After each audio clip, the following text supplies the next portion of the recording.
serious, man. We ain't about to panic. They don't need to be nervous. It's a fight. It's a 7-point ball game, and we get the ball first. It's a fight. Go out there and fight. Gives it to Love, running left, tripped up, stays on his feet through one tackle, muscling and strolling. Whoa, he scored! He's in! Oh my gosh! Touchdown, Notre Dame! Jeremiah Love would not be denied! Aller throws, loose ball, intercepted! Christian Gray picks it off! Notre Dame will get the ball back!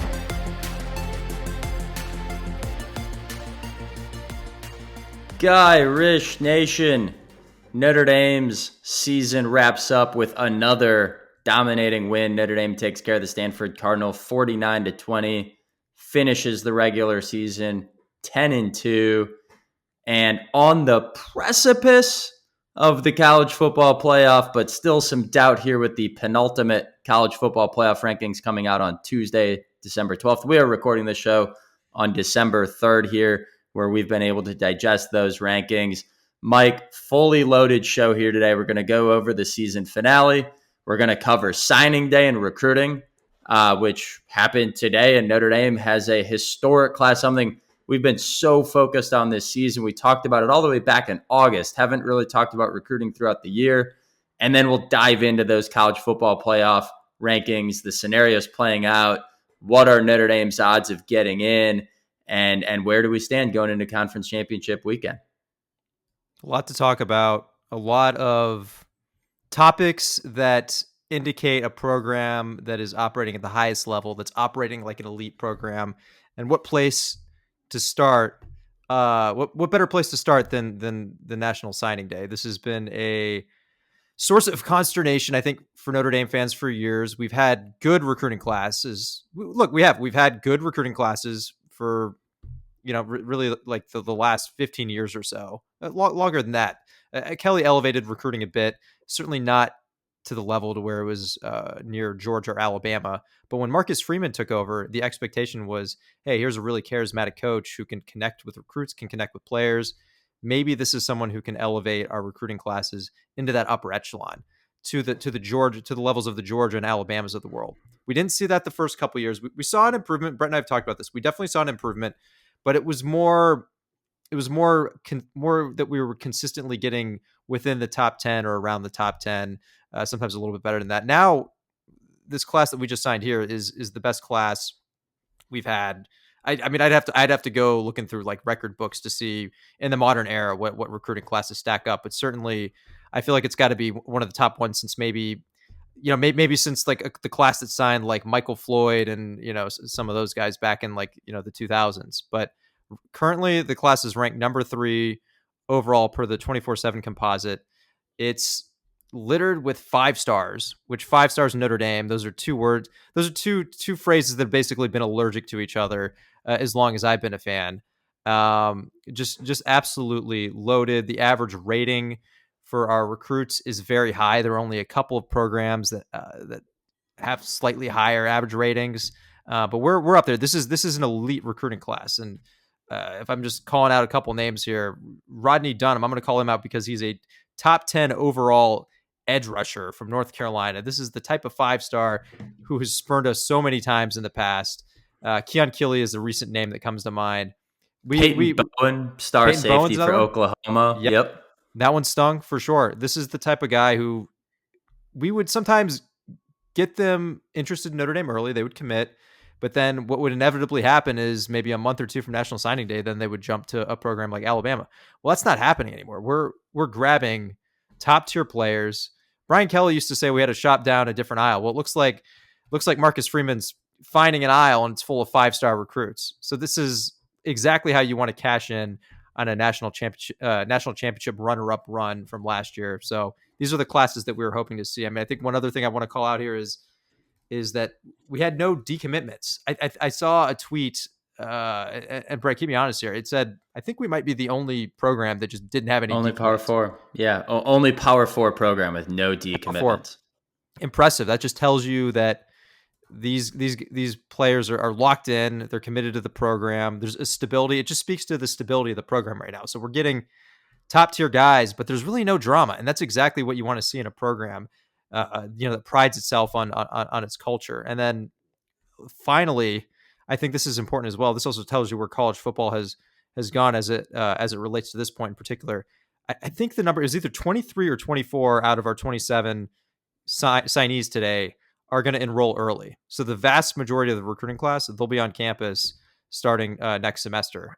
This is a trend that has been continuing to grow and grow and grow. And fortunately, Notre Dame, this is something Notre Dame, we were a little slow to catch onto it very early. But it's something now that we've been continually developing, and now we're at the forefront of it.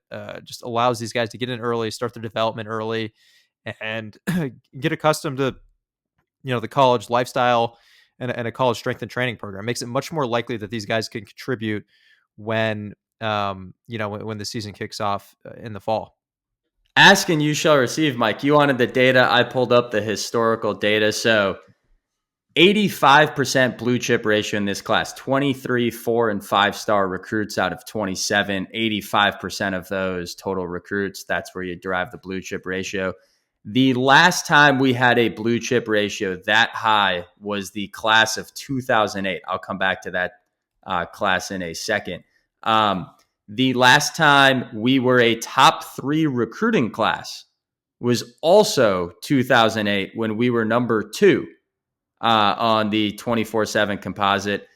And I think just as importantly, we're also like right on the edge of being the number 1 class. In fact, we're the number 2 class according to On3 and the number 2 class according to Rivals. So that 2008 class was the Capron Lewis Moore, Dane Christ, Michael Floyd, you had mentioned, Mike Golick Jr., Jonas Gray, John Goodman, like just an all-time great Notre Dame recruiting class that ultimately became really the backbone of that run to the 2012 national championship. That is the last time we've had this high of a class. We have never had more than 2 5-stars in a class. We have 4. We have not had 4 5-star recruits in its entirety over the last 13 recruiting cycles.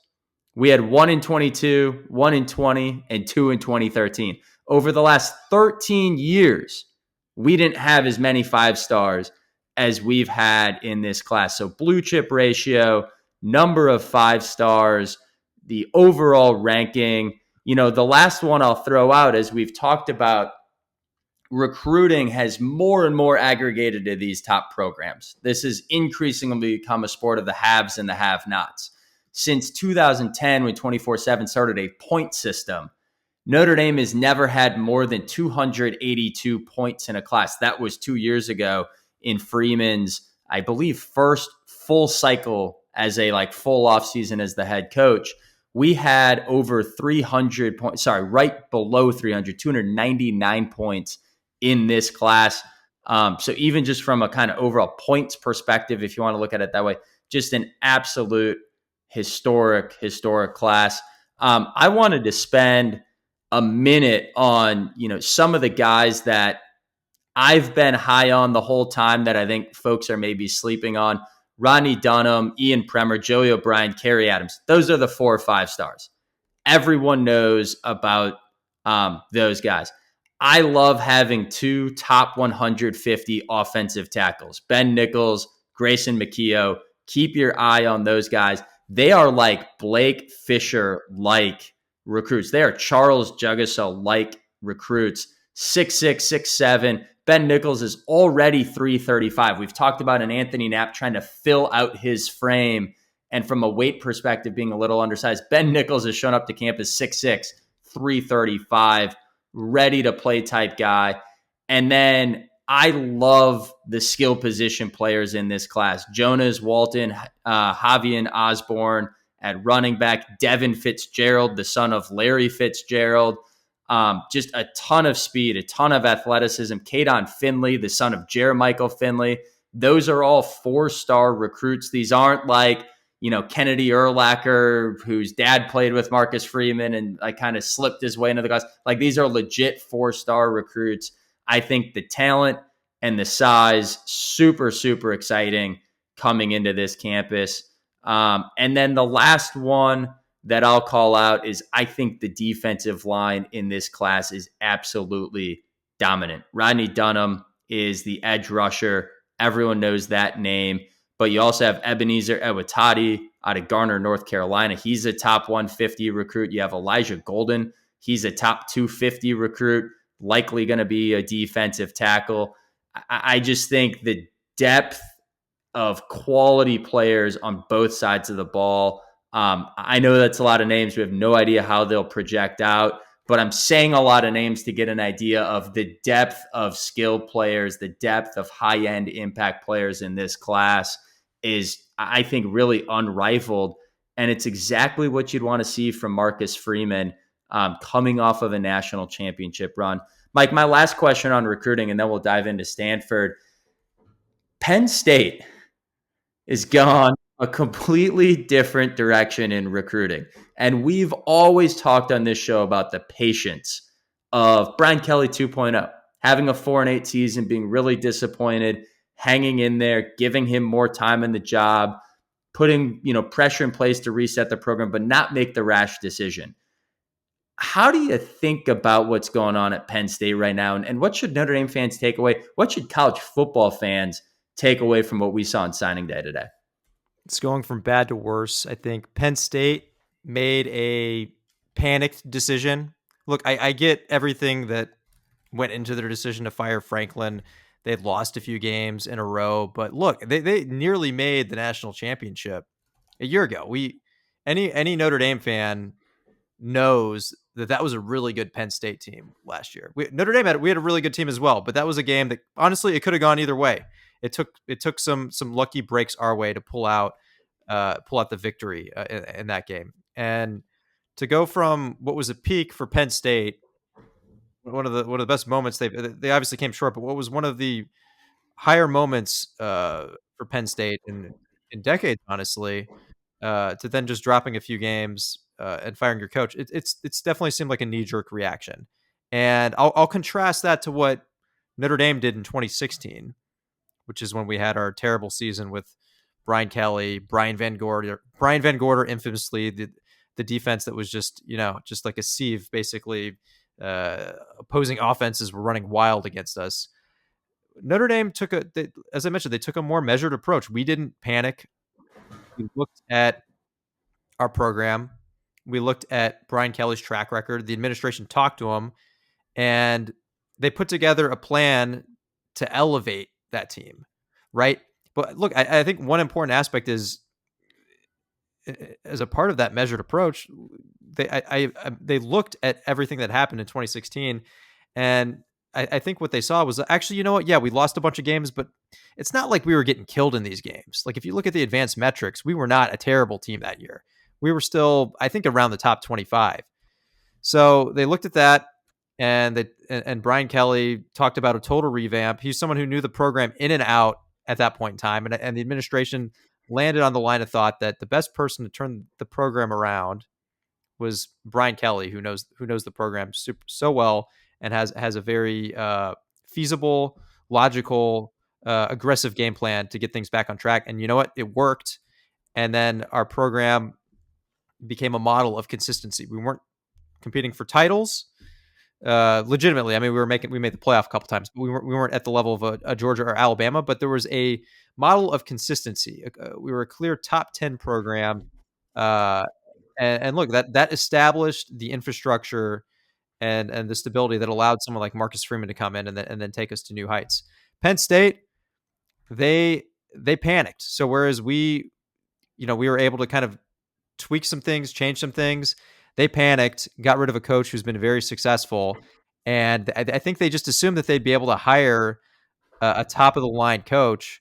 We're getting pretty far into the coaching search season. They fired Franklin a long time ago. The BYU coach spurned them a couple days ago because apparently have you followed that story? Yes. So the owner of Crumble Cookies came in with the bag basically, and so Crumble Cookies outbid Penn State, that's not a sentence I ever thought I would say, but I'm saying. Did you then see what James Franklin did today? I saw that they posted a picture at signing day of crumble cookies. So James yeah, Franklin got crumble cookies for every recruit's family at signing day as just a little jab to Penn State and a thank you to BYU. yeah. What a move. And look, Franklin, I love the pettiness. and I think like there was a sense maybe where like Penn State fans thought that Franklin had lost the program, but I think if you're building up a sense of panic, right? I think if you have a steady hand at the wheel, you can say, hey, hold up a sec. All right, let's take a beat here and see what the right move is. They got they got a itchy trigger finger, and now they have no idea who their head coach is going to be. In terms of like the recruiting class, they have 2 commits. That's it. So there's no way they're going to be able to salvage the recruiting class this year. It's basically done. They're going to have to live by the transfer portal, and if they can't find a coach soon, or someone who is a someone that you can rally behind and make a case for elevating the program, I would expect to see a transfer exodus. And I think this is all snowballing, because as they look, they have a terrible recruiting class now. There are a lot of players on the team who I'd imagine are looking elsewhere. So now it's a less attractive coaching job. So in terms of prospects, the type of person they may have been able to get 2 months ago might not even be interested in them anymore. So we're just watching what was a premier college football program implode. And look, it's hard not to, like I said, it's hard not to compare that to what Notre Dame did in 2016 and say, hey, maybe you guys should have like thought about this a little bit more before you jumped into the deep end without maybe necessarily knowing how to swim. It's a cautionary tale for administrations and boosters for sure. I think it's a cautionary tale for the state of college football. Like, I am really bummed for Ole Miss and their players, their fans, their boosters, and now not having, 8 of their coaches, including their head coach, going into their greatest season ever, hosting a home game in the college football playoff, a real, like, true contender to win a title. I feel for Tulane, whose coach, Summerall, is now hired at Florida. And now Tulane is playing a conference championship game this week, and they have to win it to get into the college football playoff. And if they get in, it's going to be the first time ever for the Tulane Green Wave to be in the college football season, their program's greatest season ever. We've got to figure this out as a sport. I say we like I'm a decision maker. They, the power brokers of this sport, need to figure out a way to say there are no coaching interviews until the end of the season. Then after that 2-week window, then you have the recruiting period. Then you have the transfer portal. Right now, doing all of the free agency, like high school recruiting signing day on December 3rd is free agency. The transfer portal in the second week of December before the national championship game is free agency. The free agency for the sport is in the middle of the darn season. Like, what are these people thinking? And they're ruining the game. They are ruining the greatest season for Ole Miss. They are ruining the greatest season for Tulane. They are sinking Penn State's program. Like, I get it. This is on Penn State that they got rid of Franklin and didn't have a replacement set up. But they now also have to go and do an entire season of free agency in a sport whose players rotate out at least every 4 years, if not faster. So you have at least 25% roster turnover. And you've got to figure that out before you can get coaches in place during the season? Come on. There's got to be a better answer. So I feel for Penn State fans. And then at the other side, I'm like, but you created it. But I really feel for a school like Ole Miss and Tulane. How are those coaches supposed to go and like recruit for next year? We don't know who the coaching staff's going to be. I just think the sport has to change the timing of these recruiting days. But while it is what it is, Marcus Freeman taking advantage. Top 3 class. Let's move on from recruiting. Dive into this Stanford game. 49-20. Game was never that close. Notre Dame was up 42-3, which actually made the third quarter garbage time. And then in a rare statistical feat, we lost that garbage time with Stanford scoring some garbage time touchdowns and then had some meaningful snaps late in the fourth quarter. But by all account, the advanced metrics, I think the way the committee looks at this, the way that any, football fan watching this game, an absolute dominating 49-20 victory. Got all the way up to 42-3, as I mentioned. Mike, before we dive into the offense and defense, as always, what advanced metrics stood out to you? What were your overall takeaways from the game? I think the continuation of the high havoc rate that we've been generating is exactly what you want to see. So our havoc rate for this game was over 30%. So for any opposing offense, if nearly a third of your offensive plays are being disrupted by tackle for loss, a sack, pass deflection, it's just really, really. I feel like every time I talk about high havoc rates, I say this, but I'm going to keep repeating it. It just makes it really difficult to do anything, resembling an effective offense, when that's happening. Also mentally, it just makes it difficult. It's just a third of your plays could just completely blow up in your face. That has an impact, and that's what we saw this game. So I thought that stood out again. I know you said just one, but I'm going to call out the success rate because obviously that's one of the core. That's like a pillar of the advanced metrics. From our standpoint, we had a pretty good, a pretty solid success rate, 49%. But what stood out for me was the success rate that we held Stanford to. And look, Stanford's no world beater, but we held them to a 29% success rate, which is phenomenal. That's incredibly low. You combine that with the high havoc rate that we we had, and look, that's just like a total shutdown of the Stanford defense. So very, very impressive for sure. It's, again, part of the reason that we have been able to climb up in the college football playoff rankings, which we'll talk about more later. But a big reason we've been able to do that is because the defense has been excelling in these metrics, and it's caused our defense to improve from around top 50 in SP plus, which is around where we were after the Texas A&M game, to around top 10. This is now, at the beginning of the year, we predicted that this would be a top 10 defense, at least. I think we were optimistic that it would, potentially be top 5, maybe even like a top 3 defense. Well, look, it is essentially a top 10 defense now. And I think the SP plus data, it is like way down from some of those early performances. If you adjusted for that, I would say it feels like we're operating more at a top 5 level for sure.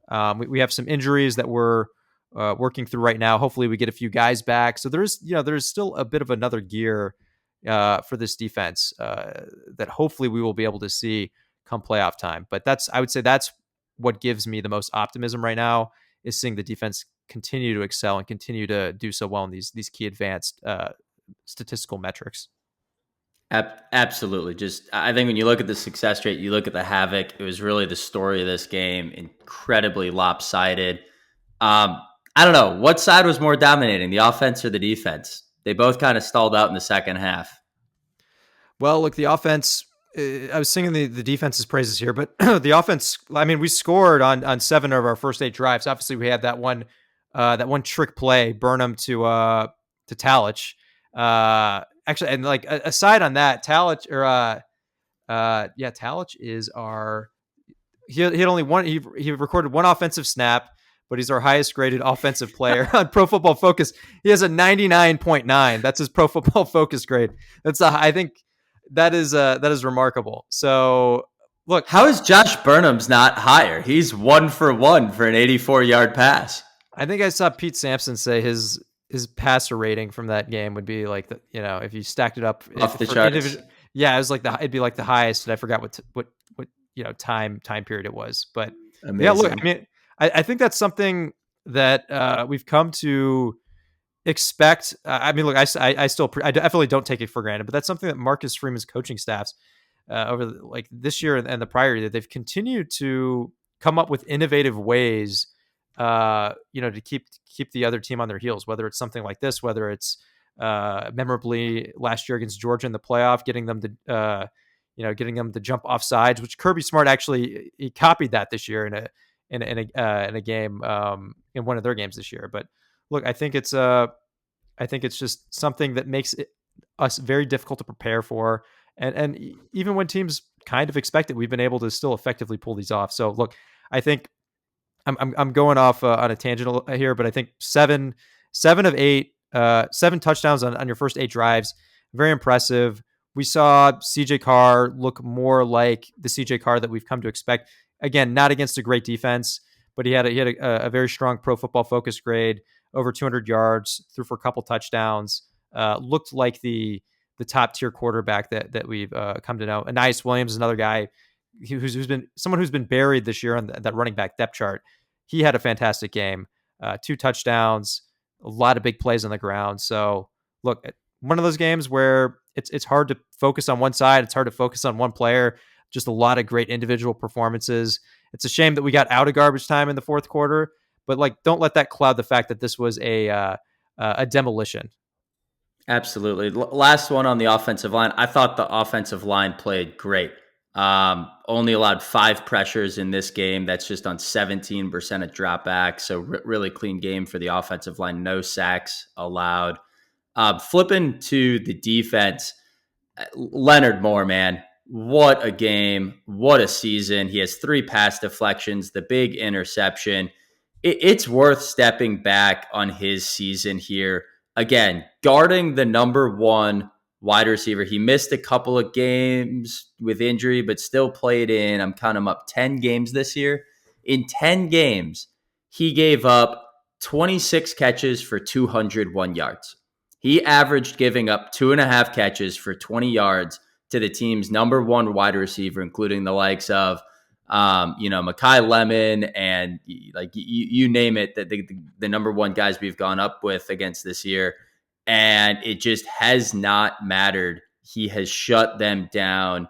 And another great game, targeted 7 times. That's actually the most targets all year, going all the way back to the Miami game. The last time someone's targeted him 7 times. Allows just 2 catches for 9 yards, 3 pass breakups, and an interception. I mean, what a phenomenal game for Leonard Moore to cap an All-America season. Grades out on the year at a 92 on defense, topping his grade from a year ago of 88. Just elite play. I thought one of his best games. It's always worth calling him out, but he was my player of the game. I can't believe they kept throwing at him. It was noticeable. It's crazy. It's like their inexperienced quarterback just like didn't know any better. It was just like, I don't know. I can't read a defense. They all look the same. How experienced do you have to be to not throw at the big fast guy who just, is just blanketing your receivers? You think they would have figured it out. But look, there have been some games where Leonard Moore has not gotten as much action because opposing offenses did their homework and they knew not to throw in this guy's direction. It was fun to see that this is what happens when someone actually attempts to kind of, I'm not going to say pick at him, but when someone throws in his direction. Just a very impressive performance, a reminder of how good he is. Not that we needed that. And look, we have him next year. That's the scary thing. As good as he is this year, he can't go to the end. He's not eligible for the NFL yet. So get ready for another year of just phenomenal corner play from Leonard Moore. Staying within the secondary, Devontae Smith also had another strong game. So that's been a key reason that our secondary has been playing better as the season has gone on. He graded out extremely well. And so when we're getting productive play out of that nickel position, it just really, really, gives us a lot of flexibility in terms of what we can do with our defense. It really helps make our secondary, which was a weak point at the beginning of the year, it really has made it more of an anchor of the defense now. And this is what we hoped we would get from Devontae Smith. I think actually, in fact, he's probably playing at a level that maybe is now higher than what I expected, coming into this season. Obviously it took him some time to get there, but now he's playing at a really high level. So just great to see. Again, a lot of great contributors on the defensive side. As I alluded to earlier, we have a couple guys who should be coming back. Rubio, for instance, is like that'll be key to get him back on defense. So that would help anchor the defensive line. So room hopefully for improvement.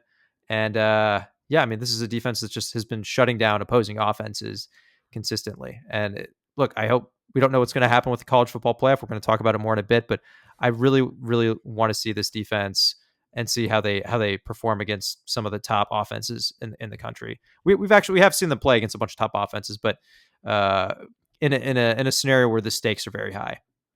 Absolutely. You mentioned the success rate early on. In the first half, Stanford had a success rate of 17%. I mean, that's just like unheard of for a half of football. I think that's driven by the front seven and stopping their run game. Really, outside of the Charlie Myrer run, the 30-yard scramble. I love the son of Rick Myrer getting, a senior, never plays a snap, gets to go in garbage time on senior day, lead a touchdown drive against his dad's alma mater. Cool story. Good for Charlie. Love that for college football. Other than his run, Stanford ran for just 69 yards in this game to the tune of about 2.7 yards per carry and to the tune of about 2 yards before or after contact, which means their rush yards before contact was 0.7. I mean, they were just getting hit at the line of scrimmage time and time again.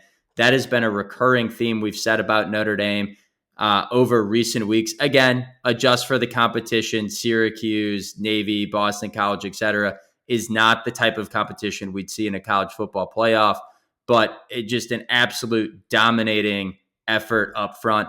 And then a crazy stat, I almost didn't believe it, but according to Pro Football Focus grades, we blitzed 63% of the time on Elijah Brown, the Stanford quarterback. The highest blitz rate I've ever seen. It's interesting. Chris Ash clearly designs his blitz packages game by game, scheme by scheme. Who's the quarterback? What offense are they running? And we just believed something in this game that like the blitz was going to work, and we blitzed a ton. We only got home for a couple of sacks. So I'm not saying it was the most effective thing in the world from a pressure perspective, but clearly held them to 5.5 yards per pass attempt. Just never really got going in the passing game either.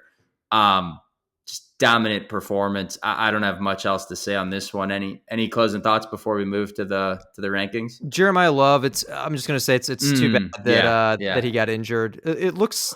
I guess we'll wait until we hear more of an update. But looks like you see the cryptic tweet. He had a cryptic tweet that was like something like blessed, for the Irish experience or something. It's kind of some cryptic tweet that I didn't love.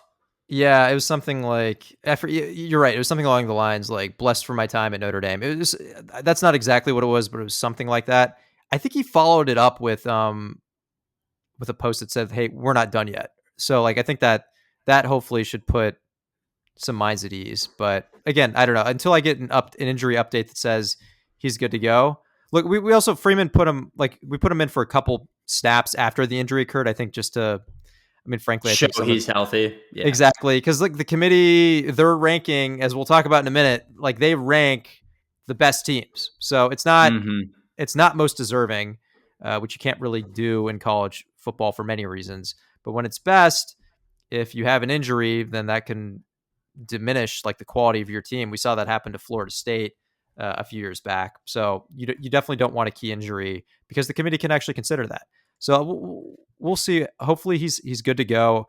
I mean, look, if we, God forbid, miss the playoff and we're in just like a bowl game, maybe that's a scenario where he would actually like sit that one out. But I'm optimistic that he'll be good to go for the playoff. But it is a shame that he got hurt because this was his final opportunity to make a statement going into the Heisman ceremony, and it pretty much killed his chances of winning the Heisman. It remains to be seen whether or not he'll get an invite to New York. I think he still could get an invite to New York, but definitely not going to win it at this point. And if he was healthy the whole game and put up like 250 rushing yards and was averaging 10 yards a carry, I mean, look at what Anais Williams did, right? Anais Williams had a banner game. If Jeremiah Love was healthy the whole game, he could have put up some pretty crazy video game numbers. So potentially, not saying that if he had that performance, he would win the Heisman, but I think it certainly would have been possible. So it's a shame, but hopefully he's healthy and we get him back for a stretch run of the playoffs. So Mike, moving on to the penultimate college football playoff rankings here that came out going to the going to the conference championship weekend. We laid out the scenario, I think it was 3 weeks ago now, and it continues to play out. There were 6 teams that we felt like we needed 2 of them to lose a game in order for Notre Dame to slide up. And so far we've had 1. Michigan losing to Ohio State, they're out. And 3, Oklahoma, Oregon State, Ole Miss have ran the table. Their regular seasons are done. They're not playing in conference championship games. They're in ahead of us. They're a lock. That leaves two, BYU and Alabama. And we've said from the beginning, Michigan and BYU are the most likely to lose a game, and Alabama is the third most likely to lose a game by way of the SEC championship game. Now, the big news is that Alabama has moved ahead of Notre Dame. We flopped 9 and 10. What does that mean? Is the committee setting it up where Alabama stays in even if they lose an SEC championship game? Is it set up where if BYU loses, then Miami is next to Notre Dame, and then they have to evaluate the head-to-head, and then we flip? What does it all mean? And let me start with this most straightforward path for Notre Dame to get in still remains if BYU loses, they are not in consideration. And the committee would then need to go against rankings they've now had out for weeks and weeks and weeks and move Miami ahead of us. The second most likely scenario is BYU and Alabama, or just Alabama loses and Alabama moves back. But Notre Dame does need help this week by the favorites. Texas Tech is a big favorite. I believe Georgia is a slight favorite. We need the favorites to win, especially Texas Tech. And then it's going to be up to the College Football Playoff Committee. It's not a guarantee. There's debate around this. Let's jump into each of these. We have Alabama. We have Miami. Let's start with Miami, the big talk. Mike, what is your perspective? If Notre Dame winds up in a scenario where we are next to Miami in the rankings, do we get flipped and move behind Miami? If you look at the Vegas betting odds right now, the money line for Notre Dame to make the college football playoff implies about an 80% chance of us making it. So when I look at that, that makes me feel more optimistic that something like that won't happen. If you look at precedent, last year the committee made statements that essentially said if there are two teams that are idle, they can't move relative to each other. Unfortunately, this year they effectively got asked that after this set of rankings in their press conference, and the chair of the committee said, "Oh well, if there was a scenario where two teams that were previously a couple spots apart from each other are now right next to each other, then that makes it easier to use that head-to-head as a more significant data point." So that made me nervous. I think that to me made it sound like it was possible. There were some follow-up remarks they had, though, where they seemed to indicate that they view Notre Dame and Miami as different caliber football teams. So I don't know. I still don't know if that's enough. If we're just simply right next to Miami in the rankings, I don't know that that's necessarily going to be enough. I think in the committee's mind, they view us as a better team than Miami, and we don't play this weekend. Miami doesn't play this weekend. So there's nothing that we can do that can dramatically change it. In fact, Boise State plays this weekend and they have an opportunity to get a win. That's something that could actually help our strength of schedule if they win. So I'm skeptical that they would have a team jump 2 slots if they didn't play over a team that had for weeks been established as a better team. I think in the committee's mind, the debate is more Alabama and Notre Dame. Those are two teams that they view as pretty equivalent, and less so Notre Dame versus Miami. Now, look, I called this out last week. There is a human element to all this, and it's hard to gauge exactly how that's creeping in. The comments that I mentioned from the chair about that head-to-head, that seemed to indicate that maybe it could be creeping in a little bit, and that's what makes me nervous. It's impossible to predict what exactly the committee is going to do. It's a group of people and they just rank the best teams that they can. And so some of these comments are not, you have to take them with a bit of a grain of salt, because it's a lot of times the committee chair is trying to just give an explanation for, like a bunch of different opinions that may not necessarily follow as clean of a trend line as we would like. But I guess to most directly answer your question, Brett, I think it's unlikely they would jump us, but I wouldn't say it's impossible. And I would be lying if I told you that there wasn't a part of me that's pretty paranoid about it. Yeah, definitely had the anxiety go up since this flip moves us a little closer to Miami. You mentioned the odds right now, according to Vegas, are minus 525, or about 80%. Before the rankings came out, they were minus 400 or 70%. So the odds have actually gotten better for Notre Dame to get in since these rankings came out, despite moving back. And I think what Vegas is saying is where you're headed. If the committee was going to flip us, they would have done it on the data point from this last week. Miami winning their last game however they want it. Notre Dame winning their last game however they want it. Make the argument, things have shifted around. They blew out a good Pittsburgh team. They now have another data point that before Notre Dame had the Pittsburgh data point, but now Miami does, and they're similar. Like, the logic for Miami to jump Notre Dame is in the rearview mirror. It's not going forward to this weekend. And it's amazing to me, the bias of ESPN, who has the ACC network contract.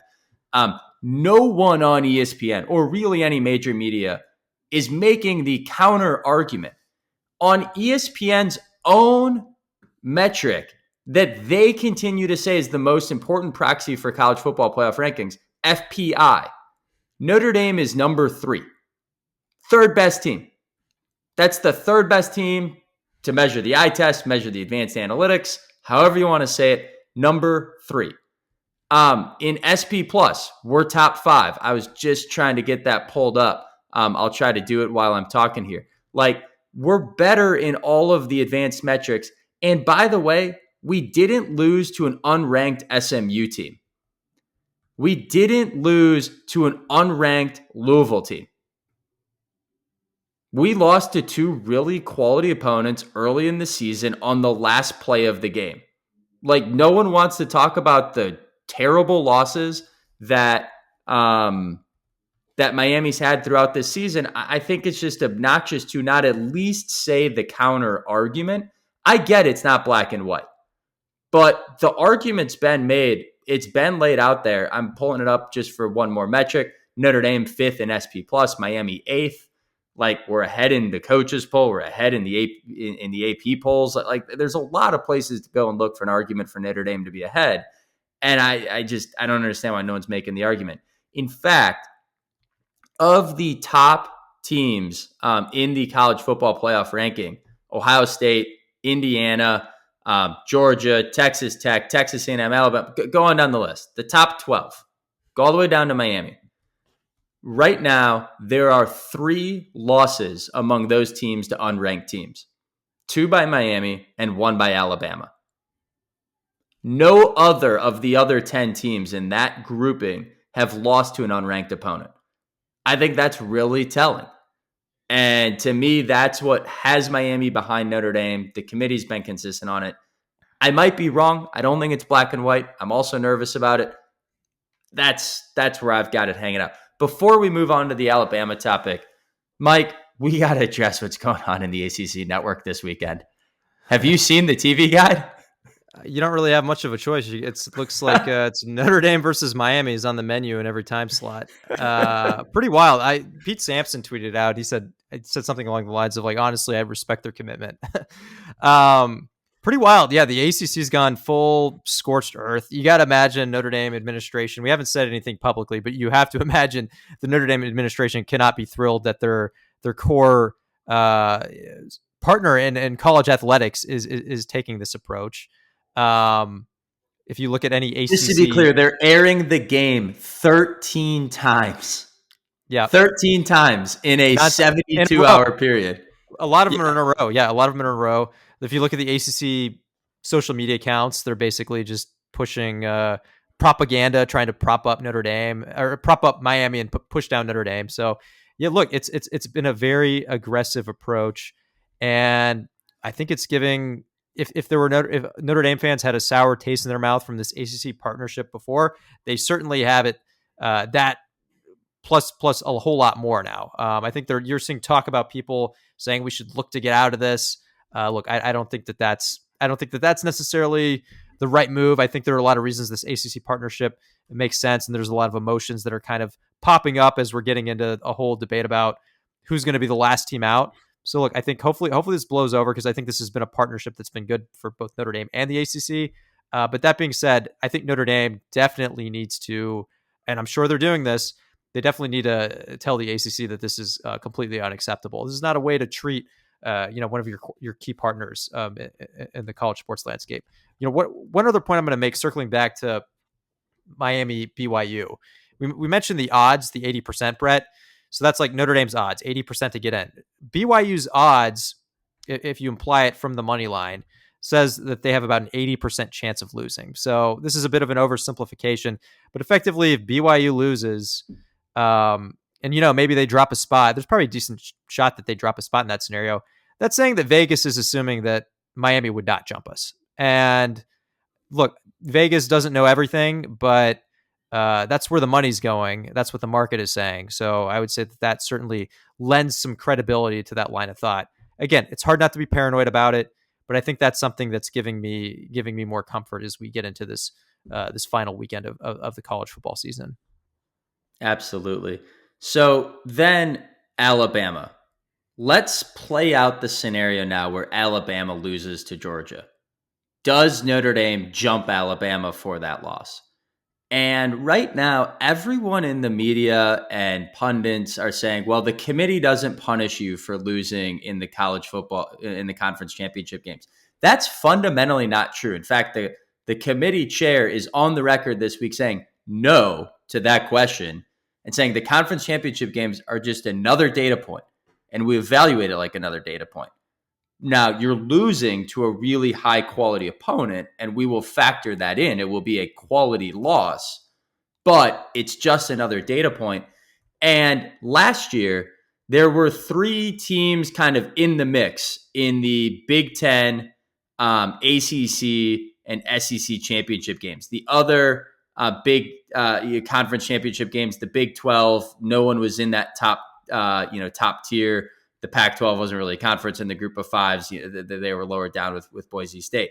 And so if you look at those top conference matchups of kind of opponents in the top 12, 3 teams lost. And Texas moved back 1 spot from 2 to 3. You had SMU moved back 2 spots from 8 to 10. And you had and Penn State moved back 1 spot from 3 to 4. They all moved back a spot. Now, Penn State's was also by way of getting jumped by Georgia. So factor that in. But every team that lost moved back at least 1 spot. Now, there's a difference in there where none of them were on the cusp of getting in or not. They all were still then in the college football playoff. There's a big debate of whether SMU would get moved out. And when they went from 8 to 10, they were the last team in. Alabama was the first team out. That was the big debate. But going into that, the gap last year between SMU and Alabama was not 1 spot apart. It was 8 versus 11. It was a question of whether or not SMU would fall 3 spots and Alabama would move up. And so I still maintain that if Alabama loses, the limited sample size, we have 1 year of doing this, and it's a different context where it's truly if you're losing, you are on the bubble of making it or not making it.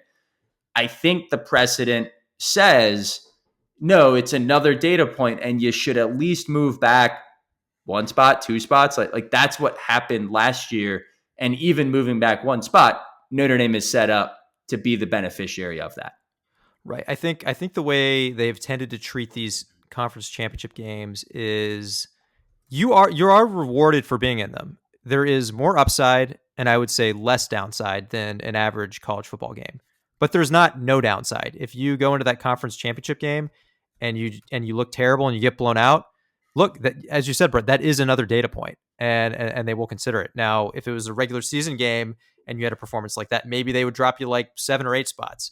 Whereas in a conference championship like this, maybe it's more 3 or 4 spots. So look, it is still a reward, but if you play terribly, that's something that the committee is going to see. So I tend to think the committee has essentially effectively conceded that Notre Dame and Alabama are very neck and neck. We were surprised when Notre Dame was ahead of Alabama last week. We've since gotten some context that it was. The ranking was very, very narrow, which makes sense. The most debated thing in the committee, according to the committee chair, was ranking those 2 teams, and that's where they've been kind of flip-flopping with each other. Which makes sense when you consider that a win against a narrow win over 5-7 Auburn is enough to tilt the balance back towards Alabama. That tells you how close it is.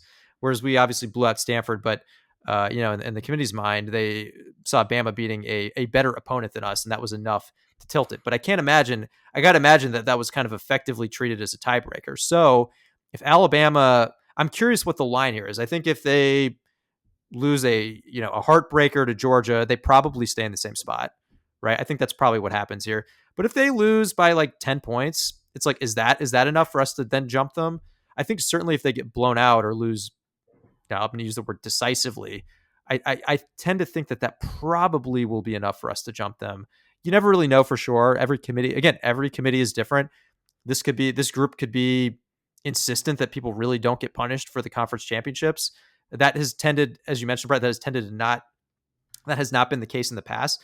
And I'm sure in that room, that is something that is going to get brought up, right? If someone's going to bring that point up, they'll see that and they'll be like, okay, right. Okay. So if teams in the past have been punished a little bit, then maybe we shouldn't just totally break precedent. I would have to imagine that's something that they keep in mind. But I think if you're a Notre Dame fan this week, you want Alabama to look about as pitiful as possible. You just want to leave no doubt that the committee would be open to having Notre Dame jump Alabama. Again, close loss. I think Bama could retain that spot. Maybe again, this is where it gets tricky. 10-point loss, 14-point loss. What's the line? But I think certainly the more points, the better for Notre Dame. And right now it's interesting to look again to Vegas just for what the odds makers are saying. This SEC championship game is a coin flip. The money line for Alabama is like plus 115. So they got like a 45 to 50% chance to win the SEC championship game. Okay. They have a 97% chance to get into the college football playoff. They're minus 1,500 odds. Heavy favorites to get in. So that means even if they lose, what does that mean? And so I think what the odds makers are saying is if Alabama wins, they're in. If BYU wins, they're in. And Notre Dame's out. That's our 20% scenario. Got it. If Alabama loses and it's not a blowout, and BYU loses and it's close, Notre Dame is in, Alabama's in, and now that's then the scenario for Miami to get it. Like that would be Miami's chance, like to kind of, I don't know, be next to Notre Dame, and now you've got a little bit of chaos in there, and there's a little bit of uncertainty. But right now, it feels like Miami needs a lot more help than Notre Dame. But Notre Dame needs one of BYU and Alabama to lose. And realistically, I think it's more about BYU. I think this is more like BYU has to lose for Notre Dame to get in. We're big Texas Tech fans. I think if BYU and Bama loses, even better for Notre Dame, and there's a chance we can move back up to 9. But we need some help. And there's no amount of arguing on this podcast or in the media or on ESPN or on The Athletic or on Twitter, now known as X, that will settle this other than the committee. And I think even when the games are played on Saturday, we will either feel better or worse. If BYU and Bama wins, like we will feel terrible and know we're out. If they both lose or BYU loses, I think we'll feel better. This is still going to come down to Selection Sunday next week. I believe December 7th is the day to tune in where our fates will be decided. Yep. You got to root for, and for BYU, I think it's important that we root for them to, I think you mentioned this, Brett, lose, but not get totally blown out. Just to not test that whole Miami Notre Dame head-to-head theory, right? I think if it's a narrow, like, I don't know, I don't want it to be a narrow loss because then that's going to be stressful, obviously. But BYU, we want them to at least look competitive so that Miami doesn't jump them. And then even in that scenario, Vegas tends to think that we're still fine. But I think for our own sanity, it would just be easier if BYU, if we have BYU as that cushion between us and Miami. Absolutely. The other thing the ACC needs to go look at is their tiebreaker scenario. Just make your tiebreakers based on the college football rankings, like standings first, rankings second. Because right now, 7-5 Duke is killing that conference. If Duke goes and wins the ACC championship game, the ACC is not getting a spot. Like, it'll be James Madison and, the winner of the American game with Tulane and North Texas. And like they're out. And so the ACC's hopes are all riding on UVA right now to beat Duke or create some real conference chaos. I think they should be looking at the mediocrity of their conference, not at Notre Dame, Miami. Like, it's crazy that the ACC has a conference championship game to play for a team to earn their way in. And instead, they're spending all their time on Miami. Just a lot of noise. Who do we cheer against this week? Is it like Gyrish beat Committee? Gyrish beat Cougars? Gyrish beat Canes? Gyrish beat Tide? All of them? All the above. It's all, yeah, Gyrish beat all the above. All right. Gyrish beat everyone, and go Red Raiders. Gyrish beat everybody. Need BYU to falter. Awesome. Well, we'll be back after the rankings are out to provide our thoughts on the college football playoff. Fingers crossed Notre Dame is in the field.